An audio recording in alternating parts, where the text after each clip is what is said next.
Ladies and gentlemen, history has a strange habit. It whispers before it shouts. It sends warnings before it sends consequences. And June 25th may become one of those dates that future generations study, not because of what politicians said, but because of what ordinary wananchi did.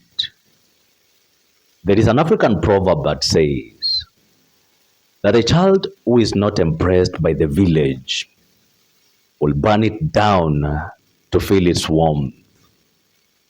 Now, before anyone panics, this is not about destruction. This is about a generation demanding recognition. For years, young Kenyans were told that they were too young to understand politics. They were too distracted to understand politics. They were too impatient to understand politics, and that they were too inexperienced to understand politics. Yet today, the very people who were dismissed as keyboard warriors have become one of the most powerful political forces in the Republic of Kenya. And these young people have no political party. These young people have no tribal kingpin. These young people have no billionaire sponsor. These young people only have smartphones. They have determination, and they have a shared sense that something is fundamentally wrong in the Republic of Kenya. And you see that, ladies and gentlemen, should terrify every politician in the Republic of Kenya. Because history teaches us a very dangerous lesson. When people stop believing in leaders, they start believing in movements. Look back to the struggle for multi-party democracy in Kenya. Look back to the fight against colonial rule in Kenya. Look across Africa, from South Africa to Sudan, from Egypt to Tunisia. The establishment always laughs at young people in the beginning, until suddenly it is no longer a laughing matter. African elders were right when they said that when the drumbeat changes, the dance must also change.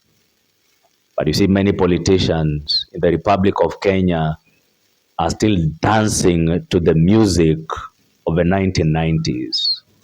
They are still dancing to the music of ethnicity. They are still dancing to the music of political patronage.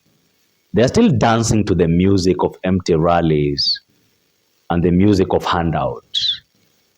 Meanwhile, the Gen Zs in the Republic of Kenya are talking about public debt.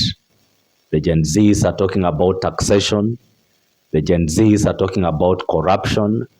The Gen Zs are talking about police accountability. And the Gen Zs in the Republic of Kenya are talking about constitutional rights. In other words, one side is talking about tribes, and the other side is talking about systems. And let me tell you, ladies and gentlemen, systems always win. Now, allow me to talk about the Constitution of Kenya 2010 for a moment. Article 37 of the Constitution of Kenya 2010 guarantees every Kenyan the right to assemble, the right to demonstrate, the right to picket, and also the right to present petitions peacefully and unarmed. That right, ladies and gentlemen, is not a gift from the government. That right is not a favor from politicians. That right is a constitutional guarantee. It is a right. It is a protected freedom. Be that as it may, June 25th also asks uncomfortable questions. Can a government listen to young people in the Republic of Kenya without appearing weak? Can protesters in the Republic of Kenya remain disciplined when emotions are running high? And can politicians suddenly pretend to be revolutionaries after spending years defending the very system being criticized? You see, those are not easy questions to answer, ladies and gentlemen. I want us to consider a simple example for a moment. Imagine tenants living in an apartment block. The roof leaks, the doors are broken, the water is unreliable, yet rent keeps increasing. For months, they complain individually, but nothing changes. Eventually, they decide to gather in the compound together and collectively. At that point, the meeting itself becomes the message. Not because these tenants enjoy gathering, but because they believe nobody listened when they spoke alone and individually. That is where the Republic of Kenya finds itself today. And perhaps the most controversial truth of all is this. You see, governments are really defeated by protest. Governments are defeated by ignoring the reasons those protests happened in the first place. History is full of leaders who mistook silence for support, leaders who mistook fear for loyalty, and leaders who mistook compliance for satisfaction. Then one day, they discovered that the public had simply been keeping score. African elders were right when they said that the man who ignores the smoke today may wake up inside the fire tomorrow. So June 25th is not merely a protest. June 25th is not merely a debt. June 25th is a political mirror. It is a test of democracy.